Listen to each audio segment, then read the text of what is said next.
নমস্কার বন্ধুগণ, কেমন আছেন সবাই? আশা করি সবাই ভালোই আছেন। মন্ডল ব্লগস চ্যানেলে আপনাদের সবাইকে স্বাগত জানিয়ে আজকে আপনাদেরকে টমেটো সস কিভাবে বানাবেন সেই রেসিপিটা করে দেখাবো। তার জন্য আমি বাজার থেকে 5 কেজি টমেটো নিয়ে এসেছি। আর এখন বাজারে টমেটো সিজন শেষ, এখন বাজারে টমেটো অ্যাভেলেবেল এবং দামও খুব কম। এই সময় বাজার থেকে যদি টমেটোগুলো নিয়ে এসে আর এইভাবে সস বানিয়ে আপনি ফ্রিজে রেখে দেন, আপনি সারা বছর ইউজ করতে পারবেন, কোনো কিছু একটুও কিন্তু নষ্ট হবে না। আমার ভিডিওটা আপনি প্রথম থেকে শেষ অবধি দেখুন আমি কিভাবে টমেটো সসটা বানাচ্ছি।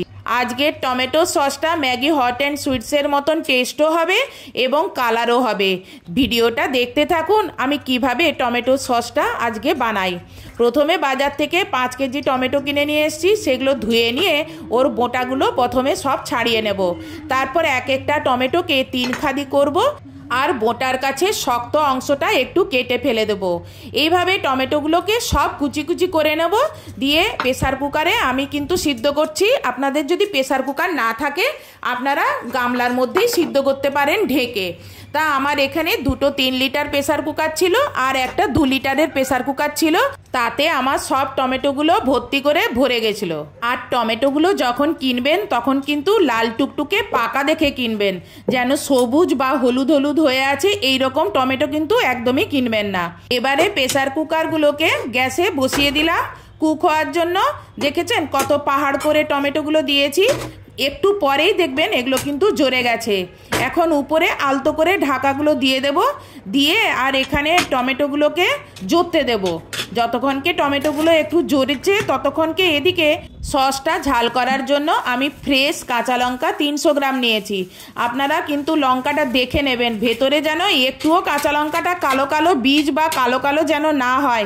সেই সব পচা যদি ওই রকম নষ্ট হয়ে যাওয়া কাঁচা লঙ্কাগুলো যদি দেন পরে কিন্তু সসটা বেশি দিন থাকবে না, নষ্ট হয়ে যাবে। ওই জন্য ফ্রেশ একদম কাঁচা লঙ্কা আমি এখানে 300 গ্রাম নিয়েছি।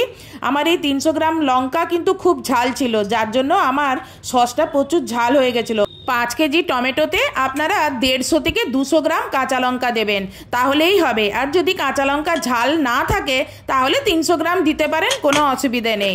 প্রথমে কাঁচা লঙ্কাগুলো ধুয়ে নিয়েছি, তারপর তার বোটাগুলো ছাড়িয়ে নিয়ে 3 ভাগ করে অল্প অল্প করে প্রেসার কুকারে দিয়ে দিলাম।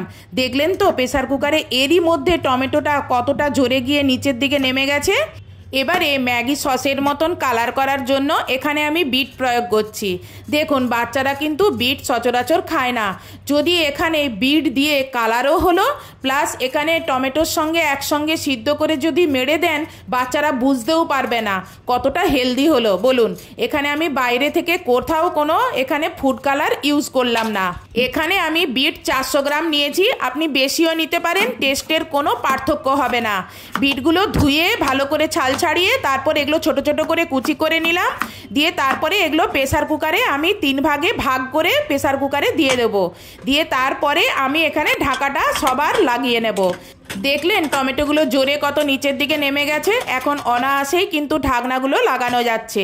এই দেখুন আমি এখানে 3টে সিটি মেরেছি, যেহেতু বিট আছে। শুধু টমেটো থাকলে আপনি একটা সিটি মারবেন। দেখুন আমি এখানে বিটের জন্য 3টে সিটি মেরেছি। দেখুন ঠান্ডা হওয়ার পরে ঢাকনা খুলে দেখাচ্ছি, দেখুন জোরে গিয়ে কত নিচে নেমে গেছে। এবার এগুলোকে আমি মেরে নেব।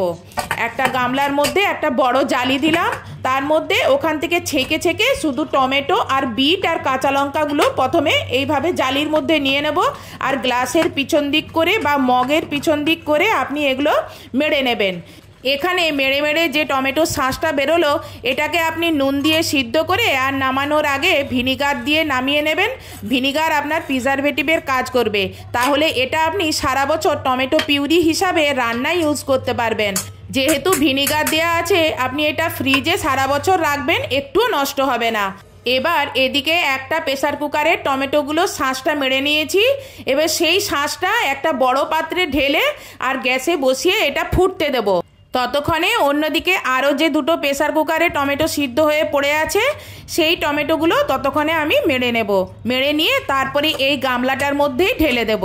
প্রথমে টমেটো বীজ কাঁচা লঙ্কাগুলো জালির মধ্যে নিয়ে প্রথমে মেরে নেবেন। যখন জলের প্রয়োজন হবে তখন প্রেসার কুকার থেকে ওই জলটা একটু করে নেবেন আর মারবেন।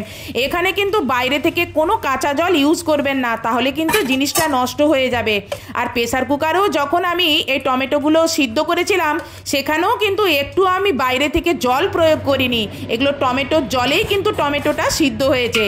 এই দেখুন আমার সব মারা হয়ে গেল আর কত সুন্দর করে আমার জিনিসটা ছাকাও হয়ে যাচ্ছে। দেখুন শুধু বীজগুলো রয়ে যাচ্ছে আর শাঁসটা তলায় পড়ে যাচ্ছে।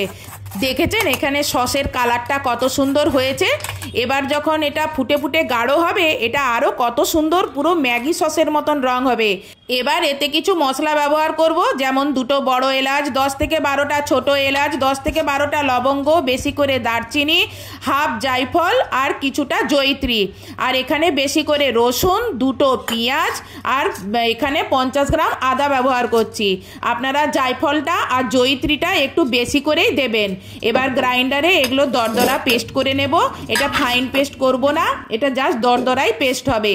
যেমন হামালদিস্তায় ছিঁচলে যেরকম হয় ঠিক সেই রকম ছিঁচাটা হবে, বেশি ফাইন পেস্ট এখানে চলবে না। এবার একটা পাতলা সুতির কাপড় নেব, দিয়ে তার মধ্যে এই মশলাটা দিয়ে দেবো, দিয়ে সুতির কাপড়টা ভালো করে বেঁধে নেব, মানে পুটুলিটা ভালো করে একটা গিঁট বেঁধে নেব। দিয়ে ওই যে সসটা ফুটছে ওই সসের মধ্যে এই পুটুলিটা দিয়ে দেবো। একই সঙ্গে টমেটোও সিদ্ধ হবে আর পুটুলির ভিতরে যে মশলাটা আছে সেই মশলার রসটা বেরিয়ে টমেটোর মধ্যে মিশে যাবে। এই সময় গ্যাসটা মিডিয়ামে রাখবেন আর কন্টিনিউ নাড়তে থাকবেন। দেখবেন রসটা মরে মরে পুরো গাঢ় হয়ে যাবে এবং হাফ হয়ে যাবে। যখন হাফ হয়ে যাবে তখন দেখবেন এর থেকে কি সুন্দর আপনি একটা গন্ধ পাচ্ছেন আর ফটফট করে টমেটোটা গায়ের মধ্যে ছিটিয়ে আসছে, তখন জানবেন টমেটোটা গাঢ় হয়ে এসছে। এবার এখান থেকে পুটুলিটা তুলে আর এটা ঠান্ডা করতে হবে। আর এখানে পরিমাণ মতন আমি লবণ দেব। আগে যেহেতু টমেটো জল করে অনেকটা ছিল তখন আমি লবণ দিইনি, তখন যদি দিয়ে দেওয়া হতো তাহলে এখন বেশি মনে হতো, ওই জন্য এখন হাফ হয়ে গেছে। আর এই যে ফটফট করে ছিটাচ্ছে তার মানে যথেষ্ট জলটা শুকনো হয়েছে। এই সময় আমি লবণ দিলাম আর একটু প্লেটে নিয়ে দেখি কতটা গাঢ় হয়েছে। যদি গড়িয়ে পড়ে যায় তাহলে জানবেন এখনও জল আছে, এখনও এটা কুক করতে হবে। আর একটু নুনটাও দেখে নিলাম, ঠিকই আছে। এবার এতে পরিমাণ মতন চিনি দেব, আপনারা আপনাদের পছন্দ মতন চিনি দেবেন। যদি বেশি চিনি খান তাহলে বেশি করে চিনি দেবেন। আর পুটুলিটা ঠান্ডা হয়ে গেছে, এবার ওখান থেকে চিপে চিপে আমি ওর রসটা এই সসের মধ্যে আবার দিয়ে দিচ্ছি। টমেটো সসটা যেহেতু গাঢ় হয়ে এসছে তাই জন্য গায়ের মধ্যে ছিটাচ্ছে, তাই জন্য বলছি গ্যাসটা এই সময় একদম লোতে করে দেন, না হলে কিন্তু কোনো কাজ করতে পারবেন না। আর এই পুটুলির মশলাটা কিন্তু ফেলে দেবেন না, এই মশলাটা আপনি পুনরায় ইউজ করতে পারবেন। মাছের ঝোল, মাংস, বাঁধাকপির তরকারি, ফুলকপির তরকারি, বিভিন্ন রান্নাতে আপনি ইউজ করতে পারবেন। শুধু আরেকবার করে বেটে নেবেন, যেহেতু এটা দরদরা পেস্ট তো সেই জন্য বলছি। এবার এটা ফ্রিজে রেখে দেন। দেখুন আমার সসের কালারটা কত সুন্দর হয়েছে। একটু সস প্লেটে তুলে দেখি, যদি না গড়ায় তাহলে জানবো সসটা আমার হয়ে গেছে। এবার এতে হাফ কাপের মতন ভিনিগার মিশিয়ে আর একটুক্ষণ ফুটিয়ে তারপর নামিয়ে নেব। মানে সসটা কমপ্লিট হয়ে যাওয়ার পরে নামানোর আগে ভিনিগারটা মেশাবেন, তারপরে একটুক্ষণ ফুটিয়ে তারপরেই নামিয়ে নেব। দিয়ে এবারে কাঁচের পাত্রে বা কাঁচের বয়ামে এগুলো সঙ্গে সঙ্গে গরম অবস্থাতেই ভরে নিতে হবে। এই দেখুন আমি কীরকম গরম অবস্থাতেই সসগুলো ভরে নিচ্ছি, এরকম আপনারাও গরম অবস্থাতেই ভরে নেবেন। আর এই কাঁচের পাত্রগুলো যেন অবশ্যই শুকনো হয়। আর এই গরম অবস্থাতে দিলে এর ভেতরে যদি কিছু জীবাণু থেকেও থাকে সেইগুলো তাহলে তাড়াতাড়ি মরে যাবে। ঠান্ডা করে ফ্রিজে ভরে রাখুন। দেখুন 5 কেজি টমেটো থেকে 2 কেজি থেকে 2.5 কেজি সস হওয়ার কথা, আমার একটা 1 কেজি শিশি আর 2টো 600 শিশি টোটাল ভর্তি করেছি। আমার মতন একবার এভাবে সস বানিয়ে খেয়ে দেখুন, কি দারুণ খেতে। আজকের মতন এখানেই ভিডিওটা শেষ করছি, নেক্সট ভিডিওতে আপনাদের সঙ্গে আবার দেখা হবে। বাই।